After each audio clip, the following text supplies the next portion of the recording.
بسم اللہ الرحمن الرحیم۔ السلام علیکہ یا صاحب العصر والزمان۔ رسول خدا صلی اللہ علیہ وآلہ وسلم نے فرمایا، حلال واضح ہے اور حرام بھی واضح۔ ان دونوں کے درمیان کچھ امور ایسے ہیں جو مشتبہ نامعلوم ہیں۔ جو کوئی مشتبہ امور کو ترک کرے گا وہ حرام سے نجات پائے گا، اور جو کوئی مشتبہات کو انجام دے گا وہ نادانستہ محرمات کا مرتکب ہوگا، یعنی نہ جانتے ہوئے محرمات کے دامن میں گرفتار ہوگا۔ ابن حنظلہ نے عرض کیا کہ میں آپ علیہ السلام پر قربان جاؤں اگر دونوں خبر عامہ اہل سنت کے دو گروہوں کے موافق ہوں تو کس طرح سے عمل کیا جائے؟ امام علیہ السلام نے فرمایا، اس خبر کو دیکھا جائے گا جو حکام اور قاضیوں کی مورد توجہ ہے، اس صورت میں اسے ترک اور دوسری کو اخذ کیا جائے گا۔ ابن حنظلہ عرض کرتے ہیں کہ اگر دونوں چیزیں اہل سنت حکام کے موافق ہوں تو پھر کیا کریں؟ امام علیہ السلام نے فرمایا، ایسی صورتحال میں امام سے ملاقات کرنے تک صبر سے کام لو، کیونکہ شبہ کے وقت توقف کرنا اور مشتبہ امور کا مرتکب نہ ہونا اس سے بہتر ہے کہ انسان اپنے آپ کو ہلاکت میں ڈالے۔ ابن حنظلہ کہتے ہیں کہ میں نے عرض کیا، اگر دونوں حدیثیں مشہور ہوں اور آپ علیہ السلام کے قابل اعتماد افراد نے نقل کی ہوں تو پھر کیا کریں؟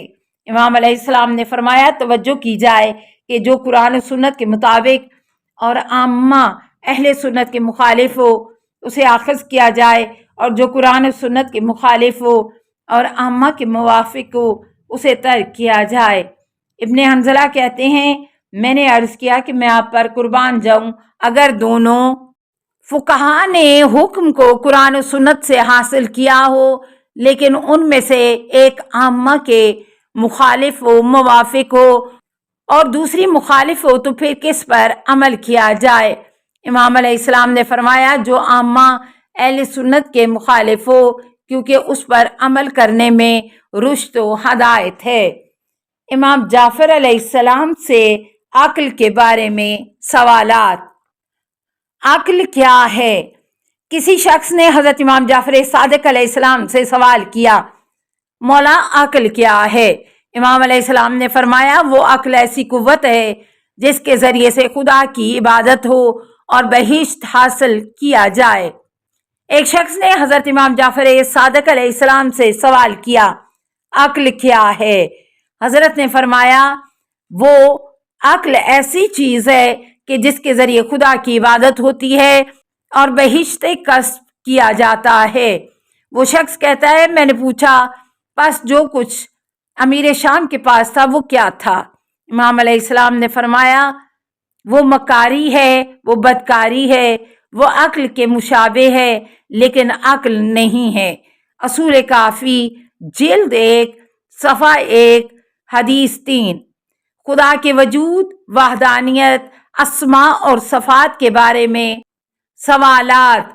ایک حدیث میں آیا ہے کہ جب حضرت امام جعفر صادق علیہ السلام نے ابن ابی اوجا کے ساتھ اعتقادی مسائل کے بارے میں گفتگو کی تو ابن ابی اوجا اگلے دن امام علیہ السلام کی خدمت میں آیا اور کہا، حدیث اجسام پر کیا دلیل ہے؟ امام علیہ السلام نے فرمایا، ہمارے پاس کوئی بھی چھوٹی یا بڑی ایسی چیز نہیں ہے مگر یہ کہ ہم سب اس کے ساتھ اس جیسی چیز کو ضمیمہ کریں تو وہ بڑی ہو جاتی ہے۔ یہ پہلی حالت ہے۔ دوسری حالت میں منتقل اور زائل ہونے کی علامت ہے، حالانکہ اگر وہ قدیم ہوتی تو اس میں ہرگز زوال و تحول کی گنجائش نہ ہوتی، کیونکہ جو چیز زائل، متحول اور متغیر ہوتی ہے ممکن ہے کہ وہ ظاہر بھی ہو اور ختم بھی ہو۔ عدم کے بعد اس کا وجود اسے امور حادثہ کی جز قرار دیتا ہے، حالانکہ اس کا ہمیشہ ہونا اسے صفت قدیم بخشتا ہے۔ یہ دونوں صفتیں ازل و عدم ہرگز ایک شے میں جمع نہیں ہو سکتی۔ عبد الکریم نے کہا کہ میں اشکال کرتا ہوں کہ جو آپ علیہ السلام نے کہا وہ 2 حالتوں کے اجتماع کے مواد میں صحیح ہے، اور آپ علیہ السلام نے اس راستے سے حدیث اجسام کو ثابت کیا ہے۔ لیکن اگر کوئی چیز ضمیمہ کرنے کے بعد اپنے چھوٹے پن پر باقی رہے، اس صورت میں آپ حدیث اشیاء کو کیسے ثابت کریں گے؟ امام علیہ السلام نے فرمایا، گفتگو اسی موضوع اور فعلی جہاں کے بارے میں ہے، اور چنانچہ ہم اس کو اٹھا لیں اور اس کی جگہ پر دوسرا جہان رکھ دیں، یہی مطلب اس جہان کا ازالہ اور اس کی جگہ پر دوسرے جہان کو رکھنا اس کے حدوث پر مضبوط ترین دلیل ہے۔ لیکن میں اسی جہت سے جواب دوں گا جس جہت سے تم نے اشکال کیا ہے، اور کہوں گا کہ اگر ضمیمہ کرنے کے بعد چیزیں اپنے چھوٹے پن پر باقی رہیں اور ذہن اور وہم میں جب بھی کسی چیز کی مانند اس کے ساتھ ضمیمہ ہو تو وہ بزرگ تر ہو جائے گی، یہی مطلب یعنی ذہن اور وہم تغیر و تحول اسے قدیم کی قسم سے خارج اور حادث امور میں داخل کر دے گا۔ اے عبد الکریم، کیا تمہارے پاس فرار کرنے کا کوئی اور راستہ ہے؟ اب عبد الکریم کچھ نہیں بول سکا اور ذلیل و رسوا اور تباہ و برباد ہو گیا۔ التوحید صفحہ 216، بحار الانوار جلد 54، صفحہ 62، حدیث 32۔ حدوث عالم پر کیا دلیل ہے؟ روایت ہے کہ ایک دن ابو شاکر دیسانی حضرت امام جعفر صادق علیہ السلام کی مجلس میں حاضر ہوا اور اس نے امام علیہ السلام سے کہا، بے شک آپ علیہ السلام درخشاں ستاروں میں سے ایک ہیں۔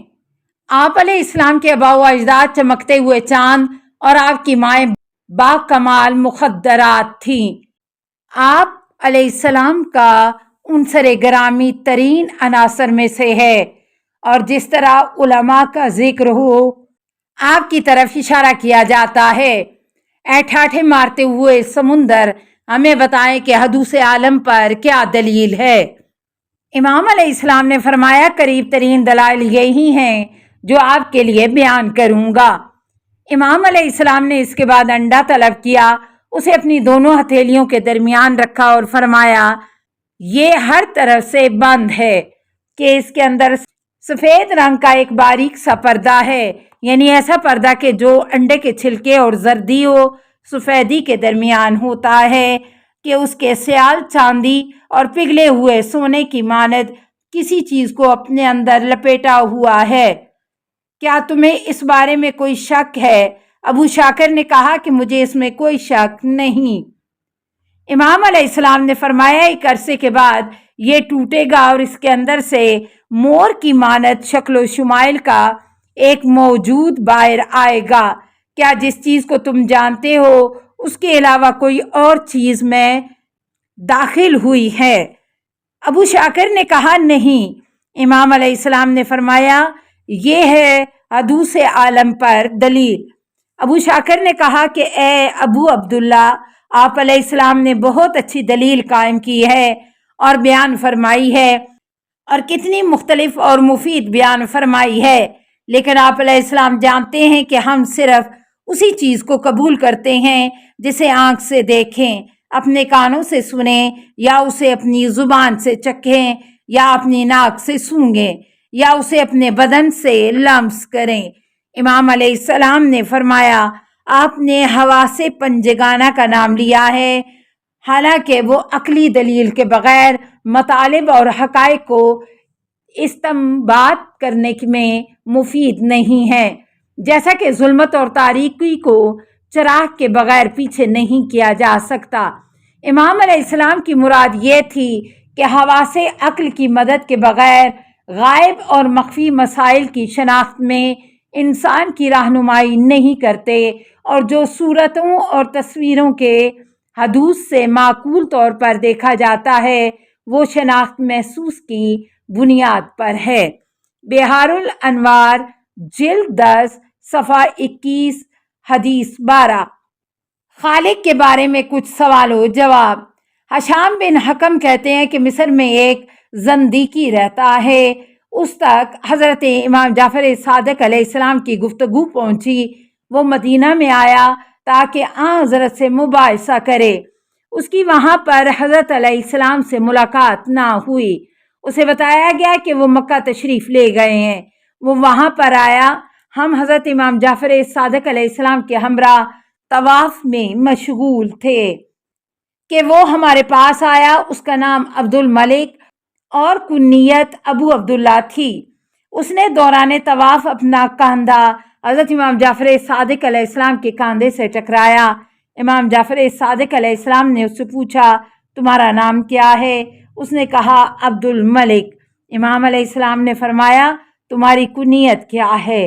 اس نے کہا، میری کنیت ابو عبداللہ، بندہ خدا کا باپ۔ امام علیہ السلام نے فرمایا، جس بادشاہ کا تو بندہ ہے وہ زمینی بادشاہوں میں سے ہے یا آسمانی؟ اور یہ بھی بتاؤ کہ تمہارا بیٹا آسمانی بادشاہ کا بندہ ہے یا زمینی بادشاہ کا؟ جو بھی جواب دو گے محکوم ہو جاؤ گے۔ وہ خاموش ہو گیا۔ اشام کہتا ہے کہ میں نے زندیق سے کہا، کیوں جواب نہیں دے رہے ہو؟ السلام علیکہ یا صاحب العصر والزمان، الامان الامان الامان من فتن الزمان، السلام علیکہ یا خلیفۃ الرحمن، السلام علیکہ یا امام الانس والجان، السلام علیکہ یا مظہر الایمان، السلام علیکہ یا شریک القرآن، السلام علیکہ یا قاطع البرہان، السلام علیکہ یا امام زماننا، ھذا اجل اللہ فرجک وسہل اللہ مخرجک وظہورک، السلام علیکہ ورحمۃ اللہ۔ اللہم صلی علی محمد و آل محمد۔